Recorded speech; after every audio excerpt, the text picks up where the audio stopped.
안녕하세요. 모닝쇼 김은별입니다. 간밤 뉴욕 증시는 혼조세로 거래를 마쳤는데요. 지금 지역 중소은행에 대한 위기론과 더불어서 빅테크의 호실적이 같이 대치하는 양상을 보였습니다. 어제 이제 퍼스트 리퍼블릭의 경우에는 다시 한번 20% 넘게 주가가 하락 마감하는 모습이었는데요.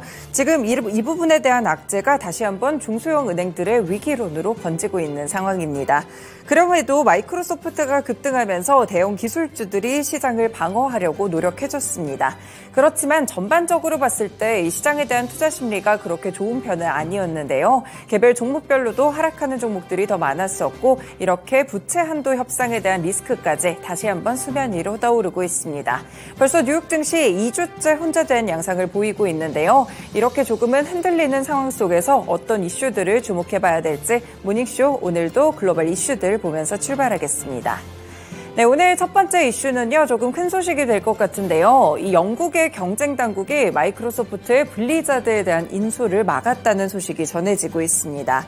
지금 미국 마이크로소프트의 687억 달러 규모의 인수인데요. 하나로 따진다면 거의 90조 원이 넘기 때문에 대규모 인수라고 볼 수 있겠습니다. 영국의 반독점 규제기관인 경쟁시장청에서는 클라우드 게임 시장 경쟁의 약화가 우려되기 때문에 이번에 이렇게 인수를 막게 됐다는 배경을 설명했는데요.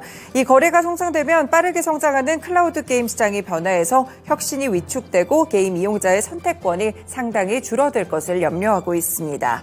이렇게 마이크로소프트는 지난해 초쯤에 블리자드 인수를 발표했는데 그동안 마이크로소프트가 추진해온 인수들 가운데 가장 큰 규모였기 때문에 더욱더 큰 관심을 끌었습니다.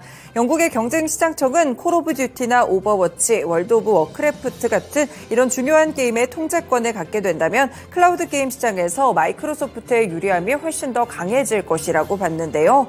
일단 마이크로소프트와 블리자드는 즉시 항소 방침을 밝혔습니다. 블리자드 대변인은 경쟁시장청의 보고는 IT 사업을 하기 위해서 매력적인 나라가 되겠다는 영국의 야심에 반한다라고 평가를 했고요. 브래드 스미스 마이크로소프트 부회장 역시 실용적인 방법을 거부했고 영국의 기술 혁신과 투자를 위축시킨다고 말했습니다. 지금 이렇게 블리자드를 인수하기 위해서는 경쟁 당국들의 승인을 받아야 되는데 영국과 미국 그리고 EU 규제 당국이 포함됩니다. 이후에 경쟁 당국은 다음 달 22일쯤에 이 결과를 발표한다고 합니다. 결과까지 주목해 보셔야겠습니다. 네, 두 번째 소식 살펴보겠습니다. 지금 경기 침체에 대한 우려감이 계속되고 있는 가운데 기업들은 몸집 줄이기에 나서는 모습인데요. 얼마 전 삼성 SDI와의 협력으로 조금 떠올랐던 스텔란티스 구조조정을 단행하게 되면서 미국에서 33,500명이 조기 퇴직한다는 소식이 전해지고 있습니다.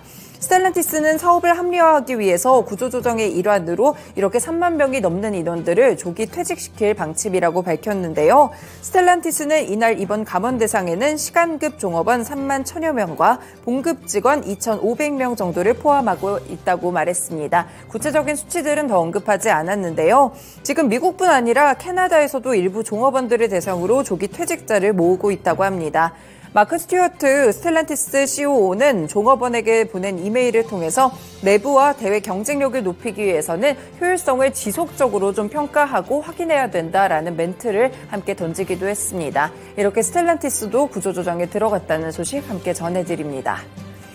마지막 소식으로 가보겠습니다. 이번에는 조금 더 글로벌적인 소식인데요. 시진핑 중국 국가주석이 젤렌스키 대통령과 첫 통화를 했다고 합니다. 그러면서 대화와 협상만이 유일한 출구가 될 것이다 라고 이렇게 멘트를 했는데요.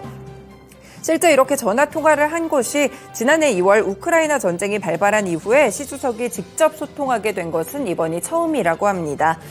중국의 매체에 따르면 시 주석은 우크라이나 위기에서 중국의 핵심 입장은 협상을 권하고 대화를 촉구하는 것이라면서 이렇게 대화와 협상은 유일한 출구다라는 멘트를 했다고 하는데요. 시 주석은 지난 2월 중국이 우크라이나 전쟁 1년째를 맞아서 정치적 해결에 대한 입장을 발표한 사실을 상기하면서 안보리 상임 이사국이자 책임 있는 대국으로서 정전과 평화를 위해서 좀 노력을 계속하겠다고 말했습니다. 젤렌스키 대통령 역시 통화에 대한 구체적인 내용 없이 트위터를 통해서 시 주석과 함께 통화를 이뤘다고 말을 했는데요. 그러면서 중국 주재 우크라이나 대사의 임명뿐 아니라 이 통화가 양국 관계 발전에 강력한 동력이 될 것이라고 말을 했습니다. 네, 이렇게 좀 어떻게 본다면 시 주석이 다시 한번 또 우크라이나에 이런 요청을 했기 때문에 관련 소식들도 업데이트해서 보시면 좋을 것 같습니다. 네, 이렇게 세 가지 소식들 함께 전해드렸는데요. 모닝쇼 본격적으로 출발합니다.